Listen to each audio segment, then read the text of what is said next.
advocate question. So if someone were to look at your practice and question that, are you really trying to fix the problem, or are you just trying to get people back and get money? Gotcha. There are people always drop off your schedule, no matter who you are, because personalities just don't happen.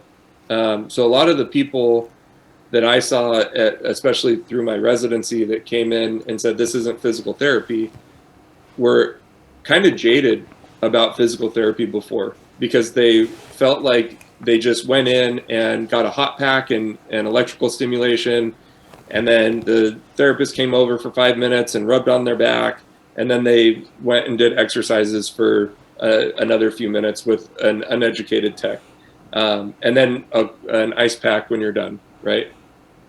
Physical therapy payment used to be a lot more geared towards that kind of service. Like you can bill for the hot pack, you can bill for the electrical stimulation, you can bill for the cold pack.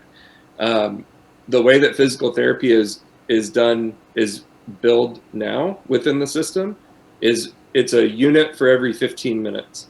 So if you come to me and I rub your back for 8 minutes to 23 minutes, because there's an 8-minute rule, at 8 minutes you can bill another unit.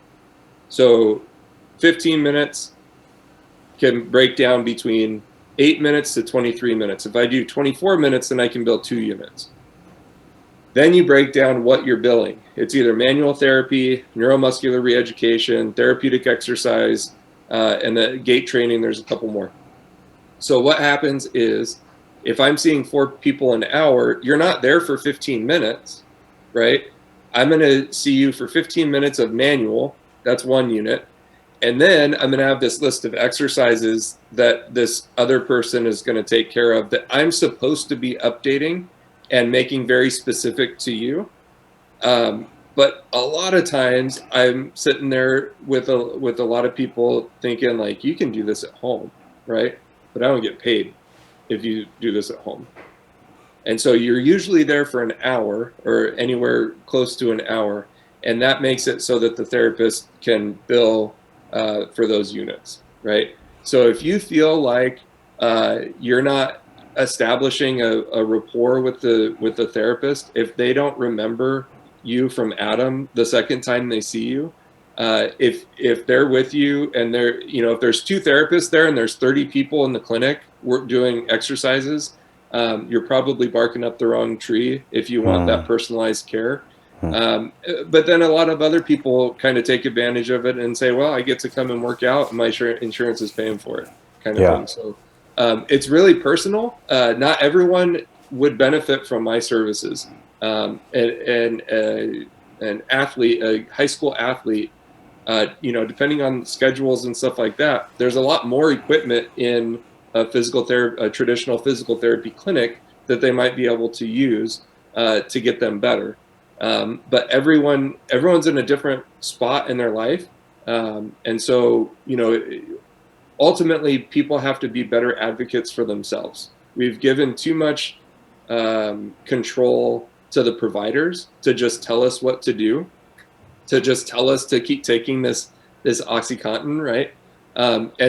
And we don't know when to question. Like, why would you ever know to tell the doctor that you shouldn't be taking OxyContin? Like, it's their job to tell me to take OxyContin. I'm not going to belittle my doctor by saying like, no, you don't know what you're talking about, by saying I don't need OxyContin, right?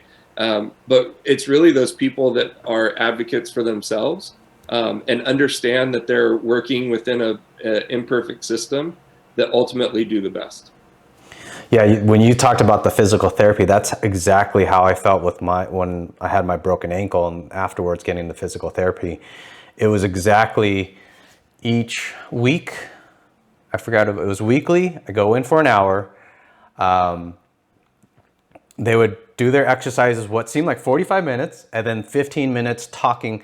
And then even that talking, I don't know how to explain it. It felt like the person did care about me, but their view on holistically fixing me wasn't there. I don't know how to explain it. Meaning they're like, oh, are you in pain? Oh, let's try to do this to fix it. But it wasn't fixing the root. It was like as if they were on some type of written program to say, oh, this might work. But there was no, it felt very, it didn't feel personal. It felt like they had a written program they had to follow.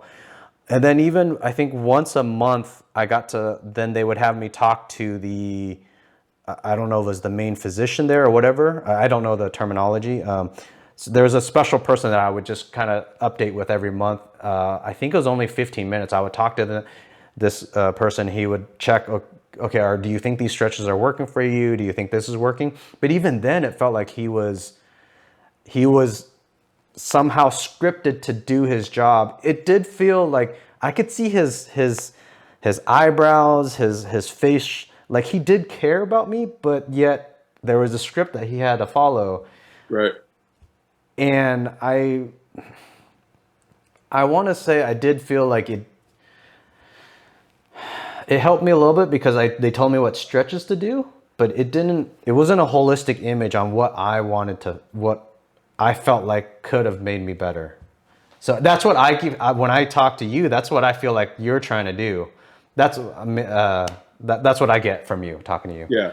So everyone that I went to school with, I love. They got into it for the right reasons. They want to be physical therapists, just like physicians. I think physicians, very few people get into medicine without some level of like, I want to help people, right? I mean, that's what any interview you go into. Why do you want to be a physical therapist? Why do you want to be a physician? If you're not saying I want to help people, then you have a problem, right? But it's the system that we work in. And it's unfortunate. I mean, ultimate best case scenario, there's a physical therapist and a physician for every single person in the world. And you have that personal relationship with your team, right? That's not going to happen.